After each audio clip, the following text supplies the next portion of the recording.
Saya udah tahu nilai antibodi COVID saya berapa.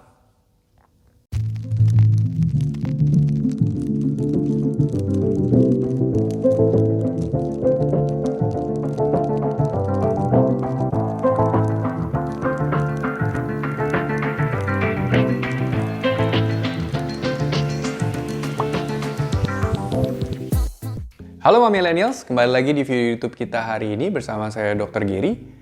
Dan hari ini tanggal 9 Maret 2021, ini tepat 2 minggu setelah saya mendapatkan vaksinasi COVID dosis kedua dengan merek Sinovac.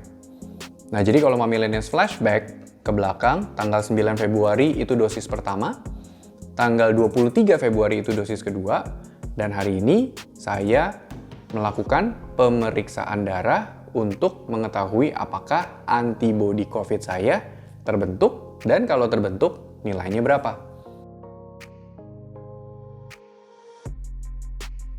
Kenapa perlu periksa seperti ini? Karena banyak juga beberapa orang-orang yang divaksin itu antibodinya tidak terbentuk. Dan karena sekarang sudah ada pemeriksaannya, maka tidak ada salahnya untuk kita memastikan.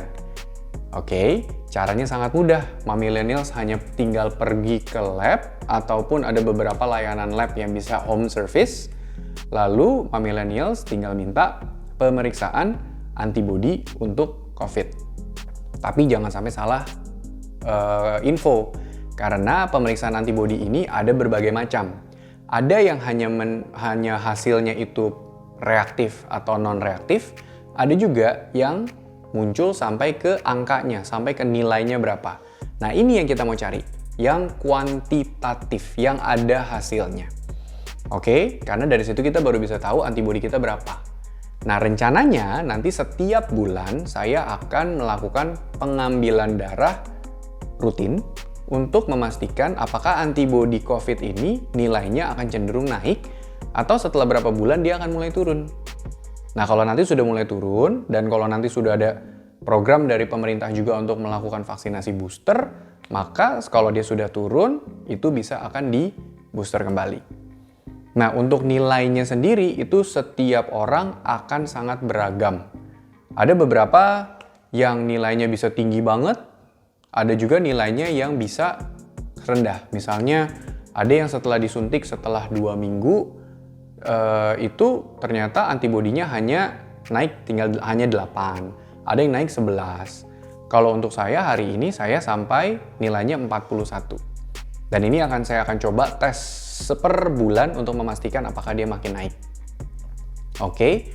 Nah, jadi kalau Millennials bisa lihat, ini dia menggunakan metode yang namanya ECLIA, dan mungkin akan sudah banyak sekali yang familiar. ECLIA ini adalah Electrochemiluminescence Immunoassay. Jadi, cara pemeriksaan yang canggih untuk mengetahui secara spesifik antibodi kita untuk COVID nilainya berapa. Nah, tapi yang perlu diingat, walaupun sudah selesai vaksin 2 kali, walaupun sudah 2 minggu terbentuk antibodinya, bukan berarti kita bisa dengan tenangnya pergi kemana-mana dan melakukan aktivitas seperti kayak kita udah sangat kebal terhadap COVID. Karena mesti hati-hati, antibodi ini bukan berarti memberikan kita proteksi 100%. Kalau yang divaksin dengan merek Sinovac, itu antibodinya yang terbentuk adalah 65,3%. Jadi tetap ada kemungkinan 35%-an kita tetap bisa kena, walaupun antibodi kita lagi tinggi. Oke, tetap lakukan protokol kesehatan, lakukan 5M, jangan dikurang-kurangin, pergi kemana-mana hanya kalau perlu banget, dan sebisa-bisanya stay at home.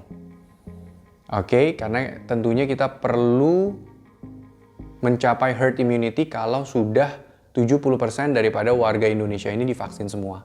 Dan bahkan WHO pun juga sempat info kalau tahun 2022 itu baru diprediksi kita bisa hidup dengan COVID yang tidak perlu pakai PSBB.